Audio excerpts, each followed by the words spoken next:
Look, turn-based doesn't mean slow, and it definitely doesn't mean easy. These turn-based games will make you sweat over a single decision, punish bad positioning, and just take everything from you if you get sloppy. So grab a drink, get comfortable, and let's get into some genuinely brutal turn-based RPGs. Okay, so UnderRail. Look, this is the game people mean when they say old school hardcore and actually back it up. You're stuck in this underground metro system after like some unspecified surface catastrophe, and every single fight can just end you. Combat's turn-based, isometric, and it's built entirely around your build. Not your build as in cosmetic choices. I mean, if you didn't invest in mechanics or stealth or whatever, entire strategies just aren't available to you. You'll be crouched behind crates, popping out for one shot, ducking back, because action points are precious and wasted ones get you killed. Honestly, the crafting loop is deep enough that some people never even leave the tutorial area for hours, just tinkering with grenades and armor. There's psionics too, which is a whole separate build path that plays nothing like the gun stuff. It's slow, it's punishing. It wants you to fail a few times before it clicks. But once it clicks, that tactical positioning, the resource math, it's honestly one of the most rewarding combat loops in the genre. So you hire a few farmers reeking of dung and urine and thrust spear and shield into their calloused hands. So Battle Brothers puts you in charge of a mercenary company, and this is the part people don't expect. Your guys can just die permanently. No revive, no plot armor. Combat's on a hex grid, and positioning matters more than almost any other tactics game I can think of. Terrain height gives you hit chance bonuses, fatigue drains every single turn so your late game swings get weaker, and armor doesn't block damage so much as redirect it into your guy's fatigue and eventually his bones. There's this brutal injury system where a bad fight doesn't just cost you the battle, it costs you weeks of recovery, maybe a missing eye. The monster variety keeps escalating too. You go from bandits to, actual undead legions and things that mess with your formation entirely. What I like is the game doesn't really telegraph difficulty. You just wander into a fight that's way above your pay grade and learn real quick. It's less about power fantasy, more about managing a company that's one bad ambush from falling apart. But this wins you the battle. Everything was different. I believe we can get back there. Wasteland 3 is InSile doing squad-based tactics in frozen Colorado, and it's got that dark comedy thing going where a settlement's dying crisis is somehow also kind of a joke. Combat's cover-based, turn-based, and your rangers, you build like 6 of them, actually feel distinct depending on skills you dump into. Someone's your explosives guy, someone's picking locks and hacking terminals mid-mission. The dialogue checks are where it gets weird though, in a good way. You can talk your way out of fights with like absurdly specific skill checks. Animal whisperer, kiss ass, stuff like that. And it actually changes outcomes, not just flavor text. Base building lets you recruit specialists back home while your squad's out getting shot at, which is a nice parallel progression thing. The tone shifts hard too. One minute it's a goofy radio DJ bit, next minute a choice you made 3 hours ago gets a whole settlement wiped out. It doesn't hold your hand on consequences, you just live with them. The tactical layer's solid, but it's really the writing carrying this one.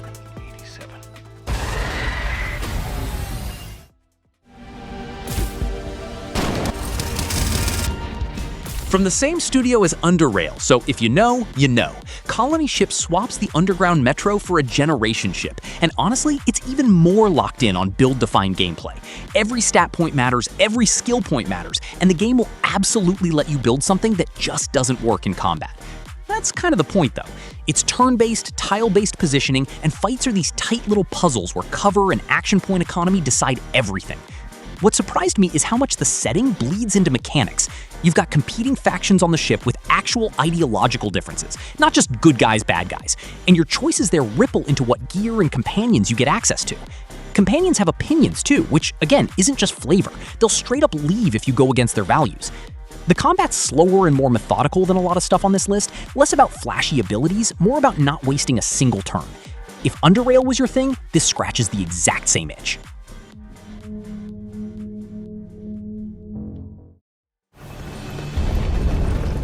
The task ahead is terrible. Darkest Dungeon, right? Everyone knows the narrator voice at this point, but the mechanics underneath are what actually hold up. It's turn-based, party of 4, and position in that formation line isn't cosmetic. Half your abilities only work from certain slots, so if your frontliner gets yanked backward by an enemy attack, suddenly your whole turn plan's garbage. The stress mechanic's the real hook though. Your heroes aren't just tracking HP, they're tracking sanity.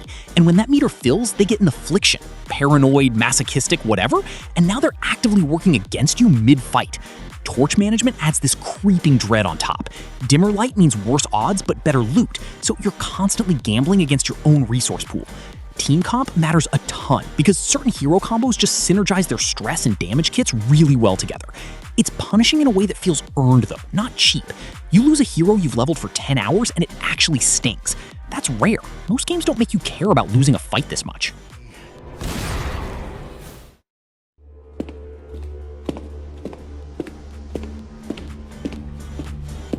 Atom RPG wears its inspiration on its sleeve. It's basically, what if Fallout 1 and 2 happened in the Soviet Union instead, and it commits to that bit hard.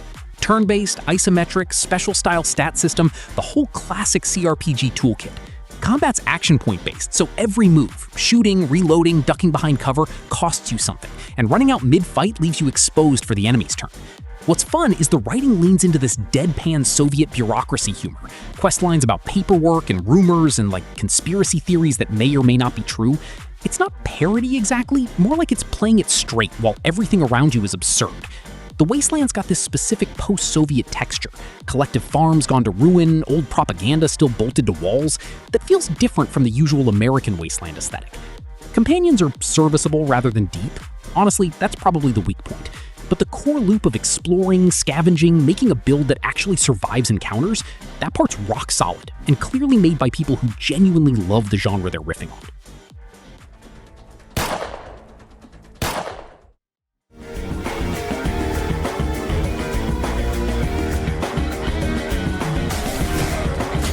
Mutant Year Zero is XCOM if XCOM let you sneak up and set up your ambush before the turn-based part even starts.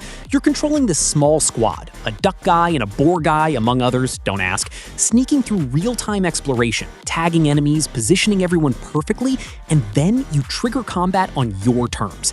That opening ambush turn is honestly the best part of the whole game. You can wipe half an enemy pod before they even get to act. Once it's turn-based proper though, it plays tight.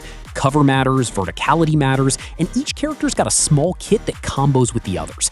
Environmental stuff too, exploding barrels, that kind of thing, positioned so a good setup chains 3 kills in 1 turn. The squad's small, only ever a few characters active, which forces you to actually learn each one's toolkit instead of just having 12 interchangeable soldiers. It's shorter than most stuff here, which honestly works in its favor. It doesn't overstay its welcome. It just gets you good at planning ambushes and then, well, lets you go do it again. I'm Ducks, and he's Borman. I think you've mistaken me for someone who gives a duck.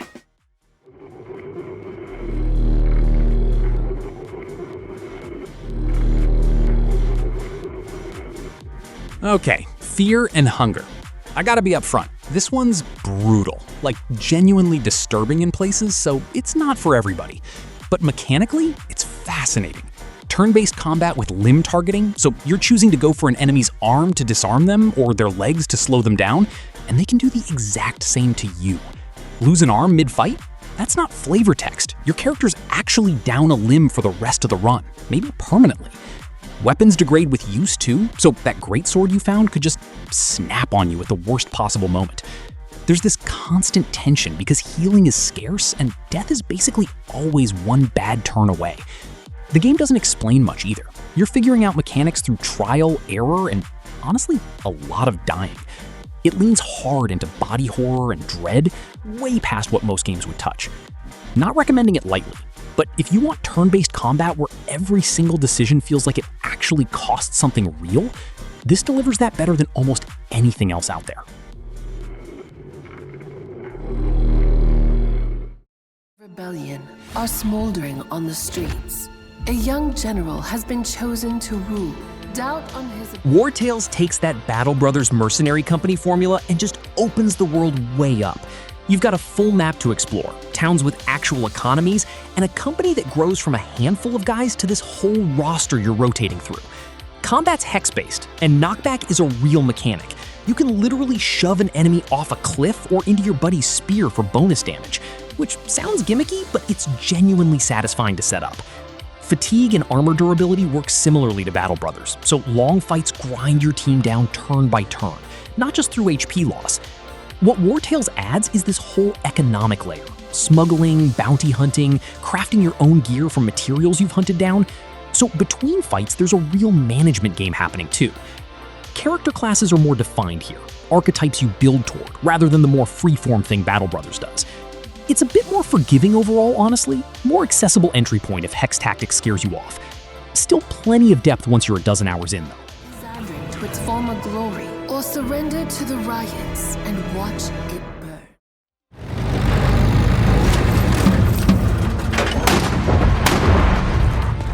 MENACE comes from Overhype, the Battle Brothers people, and yeah, you can feel that DNA immediately. It's just aimed at space now instead of medieval mercenary work.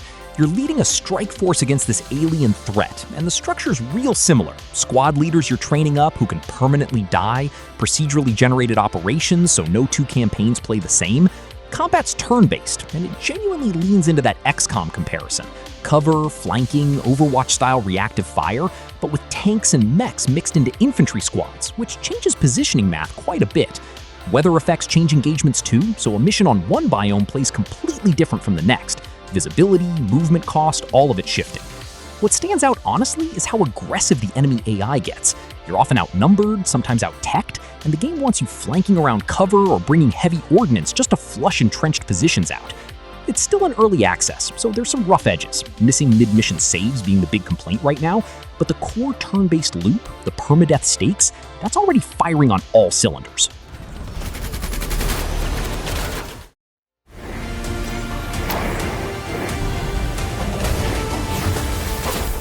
Dragonfall's the one Shadowrun fans point to when they say the series actually nailed it. And yeah, it holds up. Cyberpunk and fantasy mashed together, so you've got a decker hacking systems next to a guy literally casting fireballs, and somehow it all feels coherent. Combat's isometric, turn-based, cover-based, and your team composition really does change how fights play out, depending on whether you're leaning tech, magic, or straight gunplay. What Dragonfall does better than most tactics games, honestly, is the writing. Your crew's got real personalities, real arguments with each other, and the main plot's got this slow burn mystery structure that actually rewards paying attention to side conversations. Karma, the leveling currency, forces real choices too. You can't just max everything, so your character build genuinely shapes your playstyle by mid-game. It's shorter and tighter than a lot of RPGs on this list, which works in its favor. No padding, every mission's doing something for the story or your build. If you want tactical combat wrapped around genuinely good writing, this is still one of the best examples going.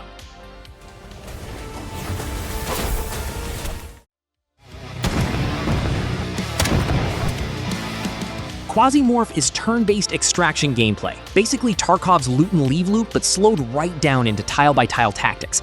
You're a PMC clone, and I mean that literally. You die, you print a new body. Dropped into these cyberpunk facilities crawling with rival mercs, and further in, actual body horror demons called Quasimorphs.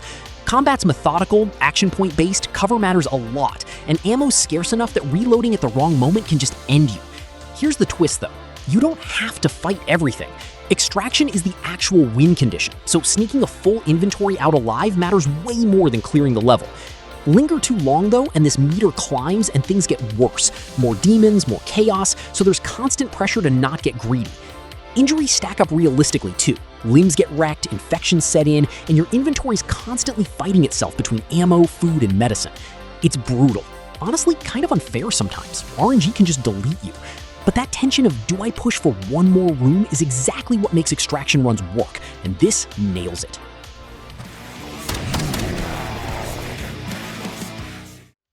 Battlefield encounters and is capable of returning blows on the enemies. Warhammer 40k Rogue Trader is Owlcat taking the CRPG formula they built on Pathfinder and dropping it straight into 40k. And somehow, it works even better here. Turn-based combat, party-based, and classes lean hard into faction identity. Officers buffing the squad, operatives working flanks, soldiers tanking and shredding. Cover's important, verticality too, and abilities combo off each other. An officer's command setting up a soldier's follow-up burst. What's genuinely different is the warp mechanic bleeding into gameplay. Certain abilities pull from this corrupting power source, and leaning into it too hard has consequences past just the fight. There's a morality axis too, dogmatic versus iconoclast versus heretic, and it's not just dialogue flavor. It unlocks different builds and companion reactions. Outside combat, you're managing your own void ship and a small empire's worth of colonies, a surprisingly deep layer bolted onto a tactics RPG. It's dense, real learning curve with all the systems stacked together. But if you want 40K's Grimdark scale actually backed by mechanical depth, this delivers that in a way very few licensed games manage. Her ranged combat abilities are second to none. Wielding her... Many mysteries and secrets just waiting to be revealed. Stoneshard's an isometric RPG that wants you to feel every single wound your character takes, and it succeeds a little too well, honestly. Combat's turn-based, grid-based, and it's unforgiving. Pain tolerance builds up as you take hits, and once it maxes out, you start missing turns, dropping items, basically losing control of your own character mid-fight. Injuries persist too, so a broken leg doesn't heal by resting 5 minutes. It's a whole recovery arc, maybe permanent stat loss if you keep pushing through it.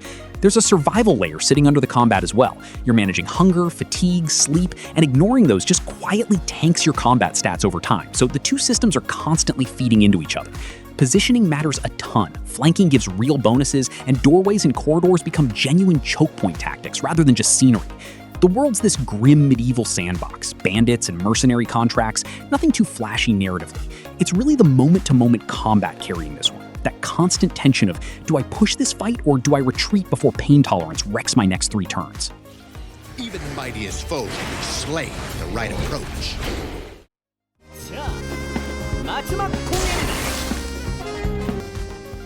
Troubleshooter is the one I recommend and immediately have to warn people about the learning curve because it is a lot. It's turn-based, tile-based, XCOM adjacent on the surface, but the combo system underneath is honestly one of the deepest I've seen in the genre. Positioning and elemental types chained together, hit an enemy with fire, then follow up with an ability that combos off burning status, and you're chaining bonus actions in a single turn that can just delete something outright. Every character's got this sprawling skill tree too, way bigger than it needs to be almost, and building around synergies between teammates is where the real depth lives. The story's surprisingly massive as well, full-voiced cutscenes, a plot that keeps escalating over dozens of hours, which is unusual for a game this mechanically dense. It doesn't hold your hand explaining any of it either. You're kind of thrown in and expected to piece the combo system together yourself. Rough onboarding, no doubt about it. But once it clicks, the tactical ceiling here is honestly higher than most full-price tactics games manage.